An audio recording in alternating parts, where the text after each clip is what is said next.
Interesting. And just one more follow-up. How decentralized is Mina? Can anybody run a node? Anyone can run a node, and there is no minimum threshold to stake. So I like that. I mean, you probably like, if you stake with like one Mina, like, I don't know if that's going to be worthwhile for you, but you can do it. It's an option. Let me ask you about something I saw on your site, I think. It says, unlike most blockchains that do not interact with the internet, Mina can interact privately with any website.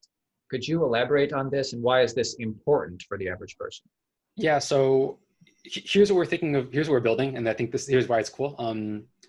You have right now all these different Oracle providers for cryptocurrency, and at the end of the day, when you like kind of click into the white paper and like read the fine print, they're kind of, you're trusting like an economically incentivized entity, which I think of as like, you're kind of just trusting an entity at that point. What we're doing instead is we're leveraging a combination of snaps and HTTPS to make it possible to take anything on an HTTPS website and produce a proof that this was on this website at this time, and here's a proof that it actually was there. And so just to give you kind of an example of how this works end to end, I could prove to someone that if I go to creditkarma.com, that creditkarma.com shows my credit score as over 700, and I can provide that now as a proof to a decentralized app to get access to a DeFi loan at a lower rate, without revealing the specifics of my identity or the specifics of my exact credit score. And that's like linked to just the user interface of the website, or it's connecting like deeper to the information? Could somebody change like what you see on the screen? How you can like go through and kind of change? Is that? So that's the thing. Like, so there's HTTPS embeds cryptography to send information over from a server in a way that like, that the server is really sending you the information. It's not being like, modified. So there are some like technical steps to do this because of things relating to like asymmetric and symmetric keys.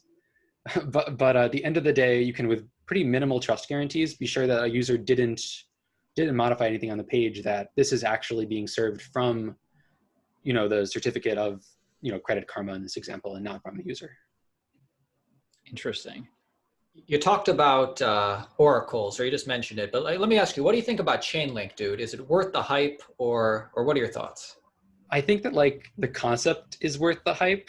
I don't think that I think it's like really hard because I don't think that like the space is there yet. Chainlink is like a few price feed oracles right now. It's not quite there, but we think that like this is really important to do for the space in general. So we think that like, from a market perspective, it's right. And we also think that like it's important to do it in the right way, with privacy for users so they don't have to leak all their data when they move things on chain, and in a way that minimizes the level of centralization in producing these oracles, so you can have like really strong trust guarantees.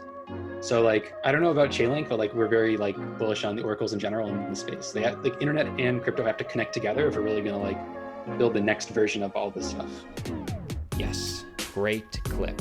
To watch the full interview, there's a link down below in the video description. And if you're interested in learning more about cryptocurrency, click subscribe. You do not want to miss a daily video. See you tomorrow.